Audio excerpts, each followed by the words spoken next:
When it comes to action games, it's not enough to just have good combat. You can have the flashiest, most fun combat system, but none of it will ever matter if the only ones you're fighting are your recently widowed neighbor and her 2 overweight dogs.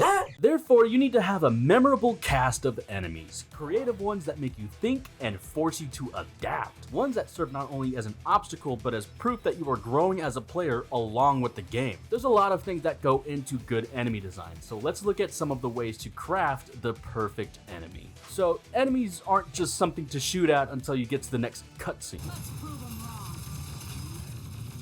Okay, but yeah, that's not really what we call engaging enemy design. Engaging enemies are complex, meaning they display new gameplay systems and challenge the player to, again, think, and balanced, as in carefully crafted with the beginning and the end in mind. Balance gives purpose, and complexity fulfills that purpose. You've probably noticed that whenever you start a game, there usually isn't a whole lot of complexity when it comes to who you fight. Well, that's because of balance, silly Billy. The beginning of a game is mostly used to teach you the base gameplay mechanics, and to give a general idea of how enemies behave before you really get involved. Yes, even super basic grunts can be considered good enemy design, as long as they have a purpose and fulfill that purpose in an interesting way. The when and where you meet enemies is super important, and as you progress, you need a bunch of different enemies to not only express your newfound skills, but also to challenge how you perceive combat. So maybe you're playing a first-person shooter, and you've been hitting headshots the entire game. It's just like a standard feature at this point, right? Hit a headshot, do double damage.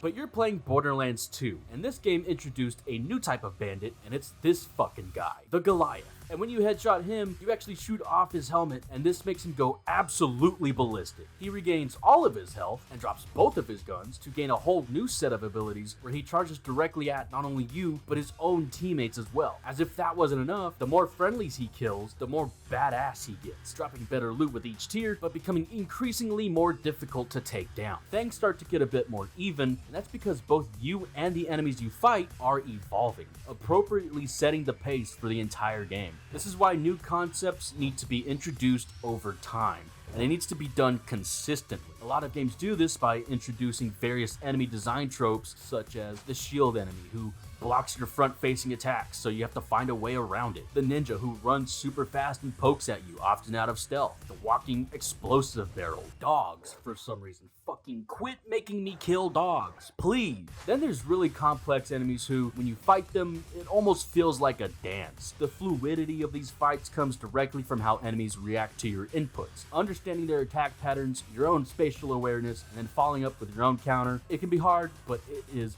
rewarding. That's not to say enemies have to be inherently super tough to fight to be considered good. As the game goes on, the best enemies don't increase in difficulty, but in complexity. The difficulty arising as a result of that. And lastly, I want to touch on visuals a bit. Well-designed enemies are distinct from one another, with their own unique silhouette. A good visual design can give you a pretty good idea of what to expect just from appearance alone. Human enemies can definitely have a problem with this, since a lot of the time they all look pretty samey, but with a stylized and well thought out art direction, this issue can be avoided if you're creative enough. It's also a really good opportunity to give whatever you're fighting some visual flair. Like, one of my favorite examples is the nobodies from Kingdom Hearts 2. They're pretty fun to look at and fight, not you, but their animations? Fucking top notch. I love how they distort themselves. The Dragoon morphing into stairs as it teleports, the Dusk slithering through the air like a goddamn snake, whatever the fuck this is. They're so alien and it is so much fun. There's a lot more that goes into designing good enemies. So how about you go to the comments and let me know what you consider peak enemy design?